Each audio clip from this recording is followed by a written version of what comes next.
if you cannot tell from like the smile on my face, I had my little baby. I had her. I'm so like, I'm in such a love bubble. Like I'm in such a like, oh my goodness, we had a baby. Like, oh my goodness, I made another human being. I'll do a different video of like my birth story and stuff like that. I'm trying to see if I can turn her around a little bit. No, hold on, so you guys can see. I'll try to, you can't really see very well, but you'll see her soon. But I'll do a separate video with my birth story, but I just wanted to come on and do my 3rd trimester recap. I did try to get this in before we had her, but it just didn't work out. But I do want to just kind of put down my thoughts about the 3rd trimester, because again, posterity means the world to me, and I like having things documented, so I'm going to try to be succinct while I share this with you. She's taking a little nap. She's already eaten for the day. I'm just like, my cheeks hurt because I feel like I'm smiling so much, but I don't know. This is like the most amazing thing in all the land. Like, I had a whole human, another one, like in a whole different generation. Like, my mind is blown. So without further ado, my 3rd trimester. So I had mentioned in my last video that my 2nd trimester was my best trimester, and now having fully made it through my 3rd trimester, that is accurate. I went to 39 weeks in one day, technically, because she was born one day after my 39th week at 2:34 in the morning. So technically 39 weeks in one day, but I'm very excited that I made it through my full 3rd trimester, because at 28 weeks, and this is one of the sort of bigger things that happened in my 3rd trimester, at 28 weeks, I went into preterm labor.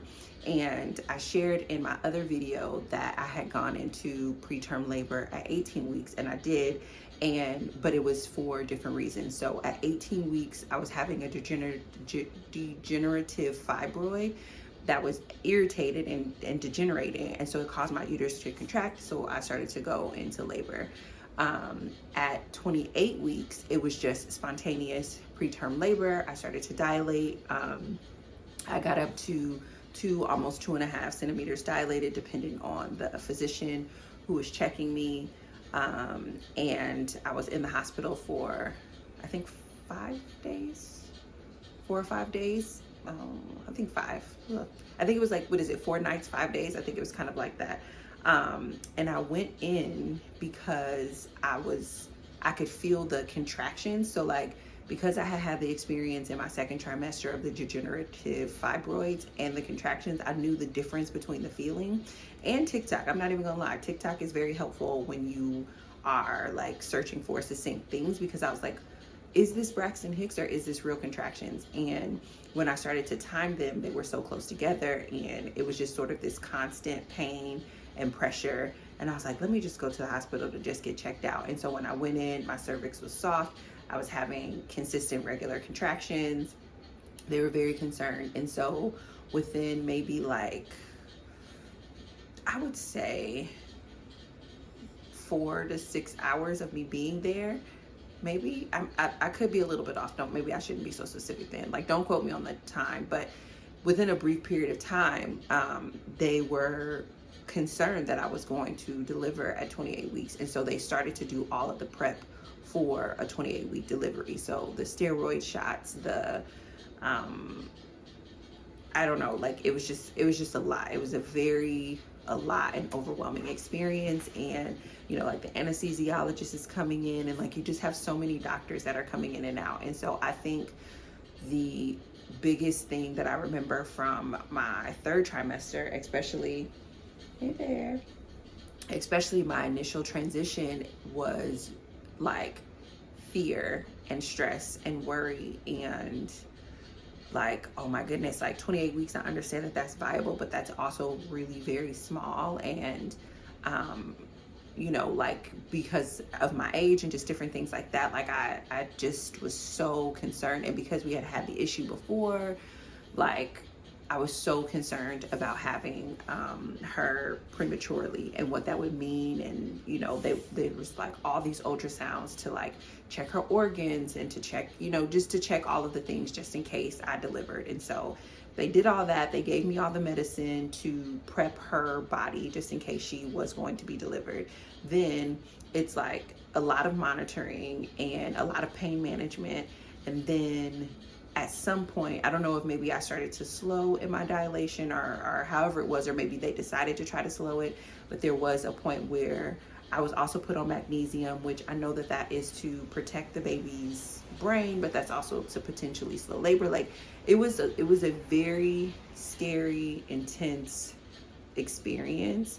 And I think the way, because you guys know that I have like previous trauma and just different things like that, like one of the ways that I cope with things is just to fully disassociate. And so what I can say is while I was in the hospital, there was some level of disassociation or just fight or flight, because I very much went into like, all right, what do we need to do? How do we need to do it? Like I was very emotionless because I'm like, she needs me right now to like try to keep her in, but also I need to retain this information that the doctors are giving me. So I wasn't quite connected emotionally with what I was experiencing.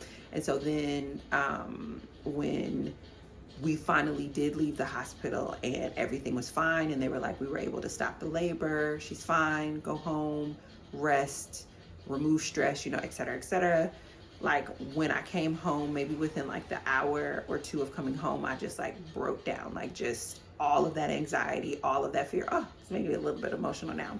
Like all of that anxiety, all of that fear, all of that overwhelm.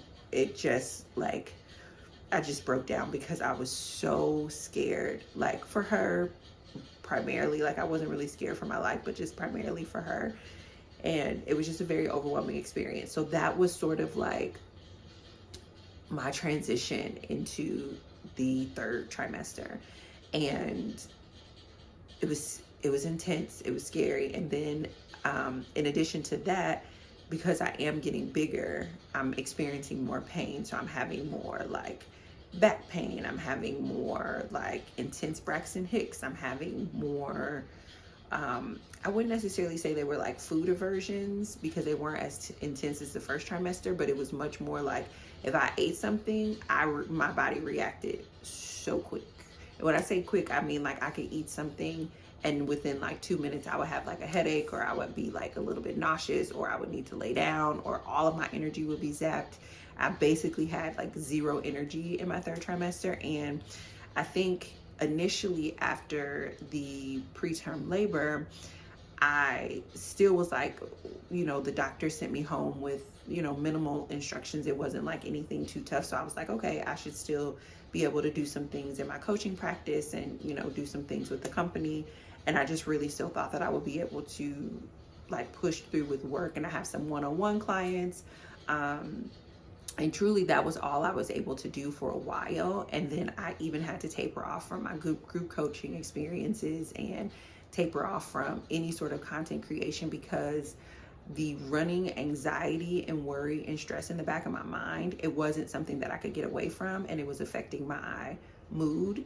And then that affecting my mood, I think, was affecting my energy. And so another really big symptom is just I had no energy whatsoever. Like, and it didn't really matter what I ate, it didn't really matter what I did in the day. Like I spent most of the time sleeping. And then fast forward, we're now in the like 30s of my, like the early 30s of my pregnancy, and we go in and she is measuring smaller, or different parts of her. I'm trying to be discreet about like the specifics, but different parts of her are measuring smaller. And so that's cause for concern. And so they're just like, you know, everything is healthy, but you know, this is measuring smaller, so we want to monitor that. We, you know, and so I'm thinking, oh, is this because all the medication that I've had to take throughout this pregnancy so that I wouldn't deliver? Like, is that why she's on the smaller side? Like, you know, what's going on there? And so I ended up having to do, I think they're like, I think the lay term is stress tests. I don't know what the medical term is for them, but ended up having to do stress tests each week when I went into the doctor's office. And so I think at like 30 weeks, I had to do a doctor's appointment every week instead of every 2 weeks. I can't remember, but that was very stressful too, because you go in and you think you're just gonna have a regular ultrasound and a regular OB appointment of how you feeling, oh, did you use the bathroom? You did. We gotta change your diaper. And then it turns out that no, you need to go do this additional monitoring. And so I had the additional monitoring, which is very, like, the monitoring is just very easy. They're just monitoring the baby, but it's an exhausting experience because you're in the hospital and you don't know if they're going to be like, all right, you do need to go and deliver, or it's okay, you can go home and we'll see you next week. It's just, you're in this constant state of limbo. And I think emotionally, the third trimester was just so overwhelming and scary for me. And it wasn't the type of like fear that I necessarily knew how to express, because it wasn't like the fear I'm used to, whether it's the fear from my trauma or the fear from something that I'm doing in business. It's like, it was a different type of fear, and I just really didn't know how to process it. And so yeah, that was there. And then I think lastly, like the aches and pains, like there was just a ton of aches and pains. I will say all fibroid pain went away, which I think, and I'll talk about this in my labor, but when I went into labor, I don't think my labor was as intense as it could have been in terms of pain, because I was so used to the fibroid pain, and the fibroid pain was insane. So that was the third trimester. I think it was a very emotionally overwhelming trimester. It was like a trimester of like really going inside to like find the strength to trust my body, to like carry her, and try to take care of my body in a way to carry her. And I think that like my thought wasn't ever like, yeah, no, I guess that's not true. That was my thought. But it was just a very internal trimester. Like it was like, if I could have stayed at home, curled up in the bed in like the fluffiest blanket in all the land, I would have, like, and just let my body grow her. Like, that's all I wanted to do, because after that scare, it's like nothing. I'm not doing anything else. I'm not playing these games. Like, I'm not, like, not that I was playing games, but it's just like nothing else is worth it. So I'm just gonna be here. That's it. That's all. So I think that's it. I think I'm rambling now. That is the third trimester recap. A very challenging trimester, but we made it, and we have a healthy, beautiful baby girl.